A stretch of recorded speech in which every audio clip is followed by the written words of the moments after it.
Hi hello and welcome to Chandru silver screen. So இன்றைக்கி நம்ம எந்த படத்தோட விமர்சனத்தை பற்றி பார்க்க போகிறோன்னா, குரங்கு பொம்மை அப்படின்ற ஒரு நல்ல திரைப்படத்தை கொடுத்த நித்தில் சுவாமிநாதன் அவர்கள் இயக்கத்தில் விஜய் சேதுபதி அவர்களுக்கு 50வது படமாக அமைஞ்சிருக்க மகாராஜா படத்தோட விமர்சனம் பற்றி தான் நம்ம டீட்டெயிலாக பார்க்க போகிறோம். ஸோ ஃபஸ்ட்டு இந்த படத்தோட கதை என்ன அப்படின்றத தெரிஞ்சுக்கலாம்.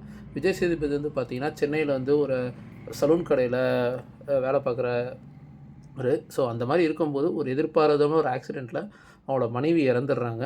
ஸோ அதுக்கப்புறம் அவரோட பொண்ணோட தான் அவர் இருக்கார். திடீர்னு எதிர்பாராதமாக வந்து பார்த்திங்கன்னா ஒரு நாள் வீட்டில் இருந்த ஒரு லக்ஷ்மியை காணோம் அப்படின்னு போலீஸ் ஸ்டேஷன் கம்ப்ளைண்ட் கொடுக்க வராரு. ஸோ என் பொண்ணு வந்து வெளியூர் போயிருக்கா, அவள் வர்றதுக்குள்ளே எனக்கு இந்த இதை கண்டுபிடிச்சி கொடுங்க அப்படிங்கிறாரு. ஸோ அந்த லக்ஷ்மி யார், அவங்க பொண்ணு வர்றதுக்குள்ளே இந்த இதை அவர் தேடி கொடுக்கணும் அப்படிங்கிறத ஏன் இவ்வளோ தூரம் ஒரு ஈடுபாடோடு இருக்கார். போலீஸ் வந்து அந்த லக்ஷ்மியை கண்டுபிடிச்சாங்களா, இதுக்கு பின்னாடி நடக்கிற சம்பவங்கள் என்ன அப்படின்றத ரொம்ப இன்ட்ரெஸ்டிங்காக சொல்லியிருக்க ஒரு க்ரைம் ட்ராமா தான் இந்த படம். So first of all director Nithil Swaminathan and Vijay சேதுபதிக்கு பாராட்டுக்கள். என்னன்னா, இவரோட 2வது படத்தையுமே இவ்வளோ ஒரு நல்ல சப்ஜெக்டாக கொடுத்த நித்தில் சுவாமிநாதன் அண்ட் விஜய் சேதுபதிக்கு இந்த இப்படிப்பட்ட ஒரு நல்ல ஒரு படம் 50வது படம் அமைஞ்சது அப்படின்றது ஒரு நல்ல விஷயம். ஏன்னா நிறையா மித்து இருக்குது, நிறையா பேர் 50, 75, 100 ஃபிலிம்லாம் வந்து பெருசாக நல்லா அமையாது, இல்லை ஹிட் ஆகாதுன்னு. அதை வந்து விஜய் சேதுபதி பிரேக் பண்ணியிருக்காருன்னு சொல்லணும் அந்த மித்தை. ஸோ அந்தளவுக்கு இந்த படம் வந்து பார்த்திங்கன்னா எக்ஸலண்ட்டான writing plus co writer Ram முரளியோட டைலாக்ஸ், இந்த மாதிரி நிறையா விஷயங்கள் இந்த படத்துக்கு உதவி இருக்குது. முக்கியமாக நம்ம வந்து சொல்லணுன்னா எடிட்டிங். ஸோ இந்த படத்தோட எடிட்டர் வந்து இந்த படத்துக்கு ஒரு மிகப்பெரிய பலம் அப்படின்னு சொல்லணுன்னா அதில் எந்த விதத்துலையுமே குறை கிடையாது. ஃபிலோஃபியன் ராஜ் அவரோட எடிட்டிங் வந்து பார்த்திங்கன்னா இந்த படத்துக்கு அவ்வளோ பக்காவாக ஒர்க் அவுட் ஆகிருக்குது. ஸோ நம்ம வந்து இந்த படம் வந்து யூஸ்வலாக வந்த கதைகள்லேயும் ஒன்று தான், ப்ளஸ் நம்ம யூகிக்கக்கூடிய திருப்பங்களில் இருக்கக்கூடிய படமும் ஒன்று தான். பட் ஒரு நான் லீனியராகவும் சொல்லிவிட்டு அதே நேரத்தில் ஒரு இன்ட்ரெஸ்டிங்கான ஸ்க்ரீன் ப்ளே மூலிமா நம்மளை 2.5 hours தேட்டரில் உட்கார வைக்கிறதுல. ஏன்னா ஒரு சில படங்கள் வந்து பார்த்திங்கன்னா சினிமாட்டோகிராஃபி, மியூசிக் முக்கியமாக இருக்கும். ஒரு சில படங்களில் வந்து பார்த்திங்கன்னா இந்த எடிட்டிங் பேட்டர்னும் ஒரு முக்கியமான பங்கு. எல்லா படங்கள்லையுமே எடிட்டிங் முக்கியம்.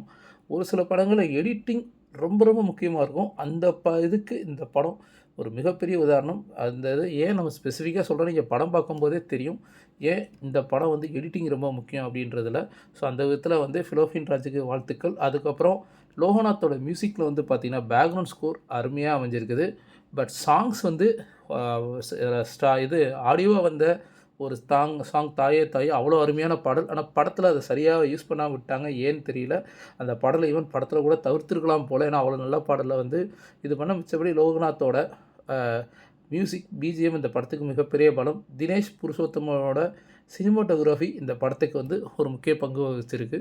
ஸோ இந்த படத்தில் பெர்ஃபார்மன்ஸ் வைஸ் பார்க்கும்போது விஜய் சேதுபதி தன்னோட 50வது படம் சொல்லவே வேணாம். விஜய் சேதுபதி அவரோட பெர்ஃபார்மன்ஸை பற்றி நம்ம எல்லாருக்குமே தெரியும். ஸோ வந்து எப்பவும் போல் கொடுத்த கதாபாத்திரத்துக்கு கணக்கச்சிதமாக பொருந்தி அதை 100% நேர்மையாக பண்ணி கொடுத்துருக்காரு விஜய் சேதுபதி. இதில் எந்த சந்தேகமே கிடையாது.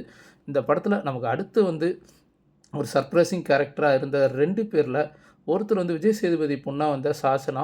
ஸோ அவங்க வந்து பார்த்திங்கன்னா அவ்வளோ அருமையான ஒரு நடிப்பு. கிடச்ச ஸ்க்ரீன் ஸ்பேஸ் கம்மி தான், பட் கதை வந்து இவங்களை சுற்றி தான் நகர்ற மாதிரி இருக்கும். அதை அவங்க அருமையாகவே நடிச்சிருக்காங்க. ஸோ ஃபஸ்ட்டு போர்ஷன்ஸில் விஜய் சேதுபதி அப்பாவா அவருக்கு இருக்கும்போது அவர் மிரட்ட தோரணையாக இருக்கட்டும், அதே நேரத்தில் கிளைமேக்ஸில் அவங்க பேசுகிற 2-3 டைலாக்ஸுமே வந்து பார்த்திங்கன்னா படத்துக்கு அவ்வளோ பெரிய பலம்னு சொல்லலாம். அதுக்கடுத்து நமக்கு பிக் சர்ப்ரைஸ் எலமெண்ட்டாக சிங்கம் புலி இந்த படத்தில் ஒரு வேறு மாதிரி ரோல் பண்ணியிருக்காரு. படம் பாருங்கள். We don't want to reveal any spoilers here. பார்க்கும்போதே கண்டிப்பாக உங்களுக்கு தெரியும். இந்த ரிவ்யூ பார்க்கும்போது படம் பார்த்தவங்க எல்லாருக்கும் தெரிஞ்சிருக்கும். பட் ஸ்டில் படம் பார்க்காதவங்க இந்த படம் பார்க்கும்போது உங்களுக்கு மிகப்பெரிய சர்ப்ரைஸ் இருக்குது. இதை தாண்டி படத்தில் நட்டி சொல்லணும். அடுத்த செகண்ட் ஹீரோ நம்ம விஜய் சேதுபதி அவர்களே வந்து படத்தோட ப்ரொமோலாம் சொல்லியிருந்தார். உண்மைதான். அதுவும் கிளைமேக்ஸ் விட்டே அவர் பேசுகிற ஒரு டைலாக்னால் தேட்டரே கைத்தட்டி தெரிக்கிறாங்க. அதுக்கடுத்து அனுராக் கைஷப் அவரோட நடிப்பும் சரி. இந்த படத்தில் அவரோட ரோல் என்ன அப்படின்னு நம்ம யோசிக்க வைக்கும்போது இவர் ஏன் இந்த படத்தில் இருந்தார், இந்த ரோலுக்கு இவர் அவசியமாகும்போது அதை கிளைமேக்ஸில் ஜஸ்டிஃபை பண்ணியிருக்காரு டேரக்டர். ஸோ அங்கேயுமே வந்து பார்த்திங்கன்னா அனுராக் கைஷப் வந்து யூஸ் பண்ண விதத்தில் ஜெயிச்சிட்டாங்க.